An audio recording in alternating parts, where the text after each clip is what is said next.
देश का भविष्य खतरे में क्योंकि शिक्षक बन गए जालसाज और स्कूल हो रहे खंडर। मोरेश्वर राव की रिपोर्ट।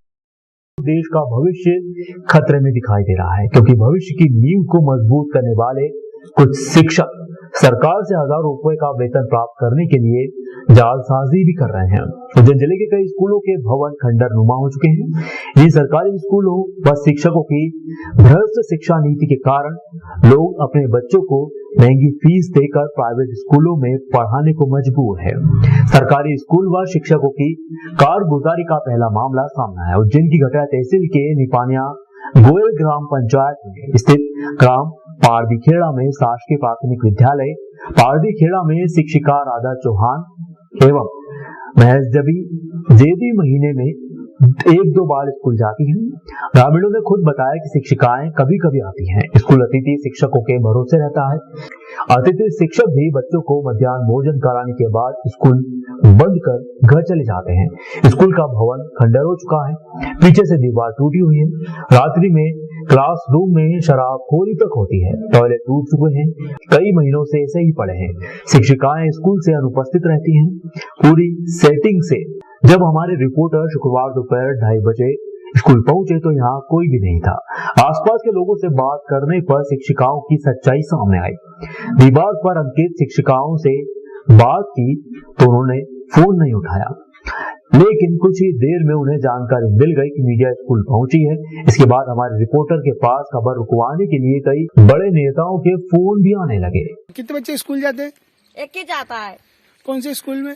यही स्कूल में जाते हैं, पास वाली है, वो खड़ा को आने देवाल। अच्छा, उसका नाम भी नहीं लिखते। स्कूल में भोजन और पढ़ाई कब होती है? पढ़ाई क्या पता, अभी पढ़ने वाले को पूछो। अच्छा, पढ़ने वाले तो जाते हैं बेचारे। पढ़ाता कौन है? वो मास्टर पढ़ा काला सा मोटा सा गोरा सा आता है, नो काला आता है। और कौन आता है? नाम नहीं आता है। मैडम आती है? मैडम कभी कभी आती है। कभी सभी आती है। रोज नहीं आती है? रोज नहीं आते। रोज क्योंकि ठंड के लिए आते नहीं है। मौसम ज्यादा हो रहा है। ठीक है। आपका क्या नाम है? मेरा नाम दया है। यहीं पे रहते हैं आप? हम तो एक 15 मिनट यहीं रहते हैं हम तो। अब बच्चे कैसे जिंदगी को गुजार, कैसे नौकरी मिलेगी, बेचारे कैसे पढ़ेंगे? वो तो खा पी के आ जाते हैं। कब आते? कितनी देर तक पढ़ाते हैं? पढ़ता है घंटे 1.5 घंटा तो पढ़ता हो गया बस। स्कूल कितनी देर खुलता है? 1 घंटा। 1 घंटे? 1 घंटा खुलता है।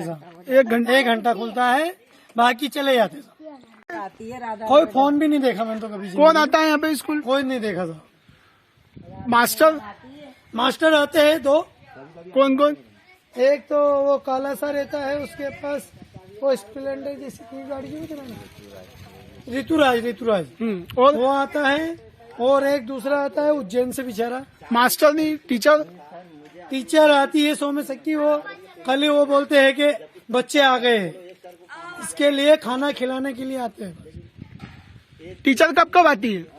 कभी महीने में आ जाती है, कभी 8 दिन में आ जाती है, जब आती है सब। पारदीखेड़ा के विषय में, माध्यमिक शाला पारदीखेड़ा के विषय में अभी आपने संज्ञान में लाया है। अब मैं इस पर कार्रवाई करूंगा। जो शिक्षिकाएं हैं नियमित वहां पर, उनके विषय में भी आपने जानकारी दी है और अतिथि शिक्षकों के विषय में भी जानकारी दी है। यदि वे कर्तव्य पर उपस्थित नहीं होती हैं तो नियमानुसार हम उस पर कार्रवाई करेंगे। दूसरा मामला उज्जैन के ढांचावन कन्या हायर सेकेंडरी स्कूल का है। यहाँ नौकरी करने वाली शिक्षिका सरिता रॉय के सगे भाई ने जिला शिक्षा विभाग में शिकायत की है। सरिता रॉय सोलंकी कूट रचित अभिलेखों के आधार पर सरकारी नौकरी कर रही हैं। 2001 में हुए शासन के आदेश अनुसार 2 बच्चों से ज्यादा बच्चे होने पर सरकारी नौकरी नहीं की जा सकती, जबकि सरिता रॉय सोलंकी के 3 बच्चे हैं। उनके भाई जीवन सिंह सोलंकी का कहना है कि 2016 में उनकी तीसरी संतान हुई तो जालसाजी से नौकरी करने के लिए उन्होंने पहला बेटा माता पिता को गोद दे दिया। खुद के 2 बच्चे दर्शाए। जिला शिक्षा अधिकारी आनंद कुमार शर्मा ने कहा, यदि शिक्षिकाओं की अनुपस्थिति की शिकायत को लेकर कार्रवाई की जाएगी। सरिता रॉय सोलंकी के मामले में जांच की जा रही है। उज्जैन से मोरेश्वर राव की खास रिपोर्ट। हाँ, शिकायत की है। मैं मेरी बहन है छोटी, सबसे छोटी वाली। उसने क्या करा है कि गलत तरीके से नौकरी कर रही है। वो कैसे गलत तरीके से? गलत तरीके से कि 3 बच्चे होने पर नौकरी नहीं रहती है। तो 2001 के बाद हमारी बहन को छोटी लड़की हुई है जो 16, 17 में उसका जन्म हुआ था उसके बाद इन्होंने पिताजी को क्या करा, बड़े लड़के को गलत तरीके से वारिस बनाया, जबकि हम 5 बच्चे हैं, बड़े बड़े हैं। मेरे 82 साल के पिता थे उस समय, और उन्होंने उनको वो दत्तक पुत्र बनवा दिया। उनके लड़के को नौकरी खिला पिला के कैसे बचाइए भगवान जाने।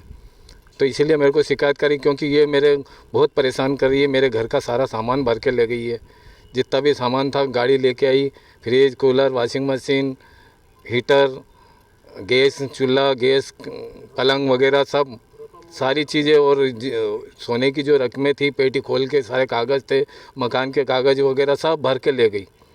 गाड़ी लेके आई थी उसके पति के साथ में, और ये बसंत बिहार में रहती है, और ये सरकारी नौकरी करती है स्कूल में। अगर ये नौकरी करती है तो गलत तरीके से बच्चों के नाम से गलत वो कर रही है, तो क्या शिक्षा देगी जो अपने बच्चे को। ये शिक्षिका के पद पे है, हाई सेकेंडरी स्कूल में शिक्षिका के पद पे है। कापी आपी भी जांचती रहती है।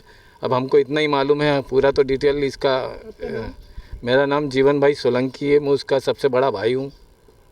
उस विषय को भी जो आपने संज्ञान में लाया, सरिता राय सोलंकी का विषय, उसको भी मैं देखता हूँ। यदि इस प्रकार की नियम विरुद्ध कार्रवाई हुई है तो उस पर हम संज्ञान लेते हैं।